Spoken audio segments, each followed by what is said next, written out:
I've been reported to the IRS 6 different occasions since starting Mike's Car Store. I absolutely love the past 16 months of owning my own store. The freedom, the wherewithal to do what I want to do, to treat customers the way I want to treat.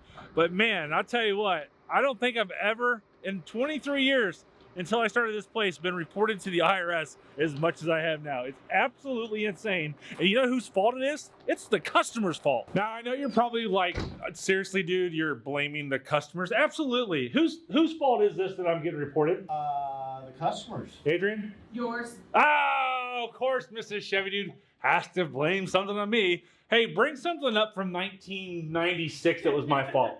Come on, do it. Throwing me off of a golf cart. Okay, I think that was 1994. Well, I mean. So, okay, 94, In 95, getting me pregnant.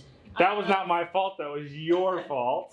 Now, I think it goes without saying that I absolutely love this job, and I absolutely love you guys watching the videos, and I love the customers that come in here. There's nothing negative or impactful on what this video is about outside of me telling you that I love what I do. But there's this pesky little thing that in the last 16 months, I've been reporting to the IRS 6 different occasions because customers come in here with true cash money and yeah, they make me count at 1, which I don't like, and 2, I have to go to the bank and then the bank reports me. And now I have another occasion where customers have paid me cash here, and I've had cash at the detail department, and I think I'm gonna get reported again. So we're gonna have to find out if that happens. And when you don't pay with a personal check, cashier's check, finance with the bank, or a wire transfer, in some occasions, I get reported to the IRS because you brought in real cash money. So since it's Monday morning, I have these checks and cash that I have to take to the bank, and we're gonna find out if I get reported again. So every time that I go to the bank and put in $10,000 cash per day, that means that they have to report me to the IRS. Now, they report the company to the IRS, but I'm the one giving the money. So today we have 2 deposits. I have $9,521 here, and then I have $500 here. So effectively, I'm gonna be over $10,000, but it is going to 2 different accounts, so I'm not sure if I'm gonna get reported today. This is a new one for me. Now, I don't want cash. I hate when people pay in cash. I've had multiple people pay in cash this year, $60,000 last week, $75,000 some odd dollars 6 months ago, and that was the brutal one because that was in 20s and 10s and 100s and 50s. That sucked really bad to count.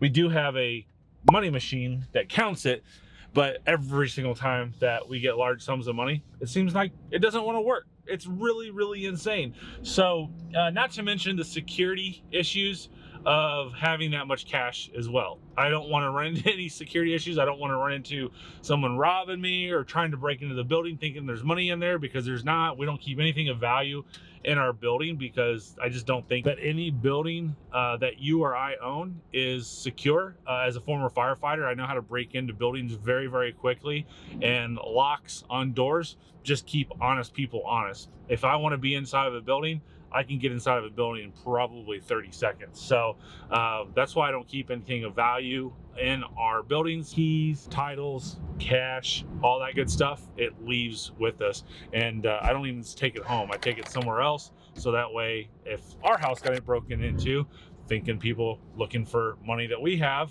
for the car store, that it's not there either. So goofy security things, but that's another reason I don't like cash. So here's the moment of truth. I'm gonna go deposit this and see if we get reported again.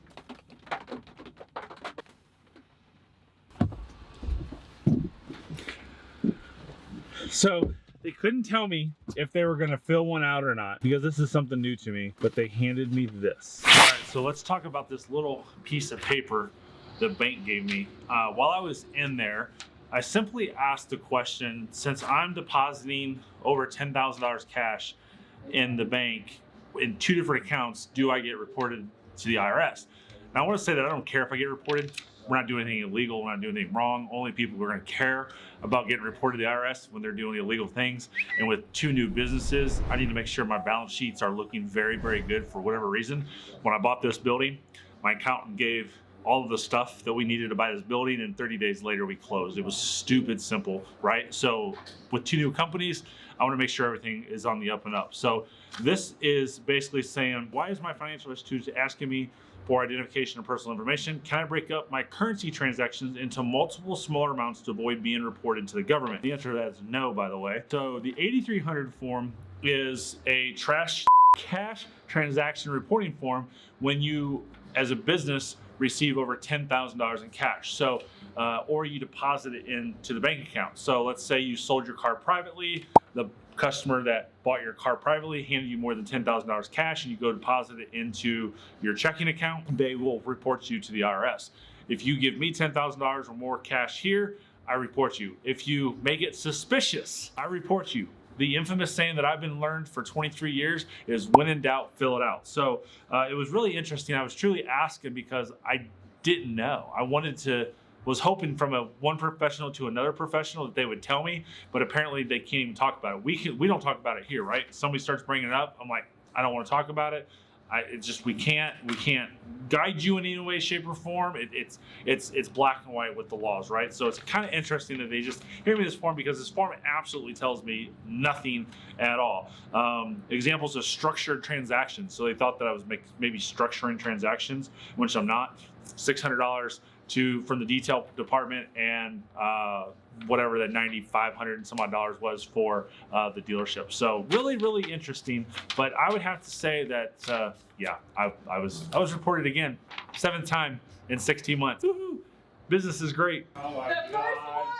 Oh my God, it's awesome. That's great. Although Greg got the same thing, and he might have ate your large price, you might have got a medium. This may cost you on your car deal. All right, so all of those IRS reportings I've got, when a customer brings me Chick-fil-A for the car deal, I guess it's gonna be okay. All right, so to put a little context to the Chick-fil-A, is at the bottom of all my listings, I make all my vehicle listings so super long.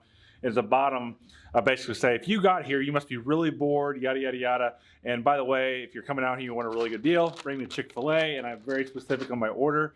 And Hannah nailed it dead on, all the way down to the Arnold Palmer, no ice. Amazing. This is why I love the car business. We can have fun, treat people right.